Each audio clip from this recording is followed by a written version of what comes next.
What was the most helpful mindset shift for you in your recovery journey? I would say there is a couple. When I gave up this idea that this was something that I needed to do alone or that I could do alone, and I joined a 12-step group, I learned some very important things about not just addiction recovery, but how transformation itself happens in people. The first one is that I realized that addiction is not a willpower deficiency disorder. No amount of throwing willpower and discipline at an addictive urge to self-soothe and escape will ever solve the problem. And that is because a deficiency of willpower does not lie at the root. So it's like most of us are throwing willpower and self-reliance at an addiction constantly and just hoping that, man, this time that I try, if I try even harder, this time willpower and discipline is going to solve the problem, even though I have 100 examples of this just never working.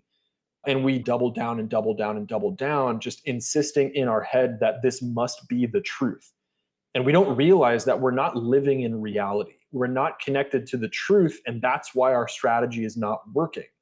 In many respects, we are like a person who is insisting that they can become a world championship boxer and never put their hands up in the ring. It's like, where's your evidence that this is the strategy that's going to work? It's just the one that I think is going to work. I've convinced myself that the way you become the best boxer in the world is by never putting your hands up. And then you walk into the ring and you keep getting knocked out. And then you sit on the side with post-concussive syndrome and you're like, man, I just don't understand why this isn't working. Man, I got to go try harder. Maybe if I keep my hands down even more, I'll win the fight, finally. And then you walk in and then you just get totally rocked. It's because you're not living in reality. The strategy that you're using is not connected to the reality of your situation. The boxer's problem is not a deficiency of keeping his hands down. It's actually the exact opposite, and which is why this analogy kind of works out well. The addict's problem is not that they are just weak people who don't have enough willpower and discipline in isolation. They have the opposite problem. It's actually their insistence that self-reliance and isolation can solve this problem that is driving the addiction in the first place. Because what they really have, and here's the second most helpful mindset shift, is a connection deficiency disorder. Addiction is driven by a web of broken connection, not a deficiency of willpower. And typically, when you look at people who struggle with addictive behaviors, you can find areas across their life where they're able to apply willpower and discipline perfectly fine. It doesn't seem that there's a deficiency of willpower. It really is just that they are living inside of a disconnected life where they feel chronically unworthy, alone, and afraid. They feel disconnected from a sense of positive agency and ability to make positive things happen in their life, whether that's meaning, purpose, or relationships. They don't see a vision for their life which is inspiring and which connects them with a sense of positive purpose.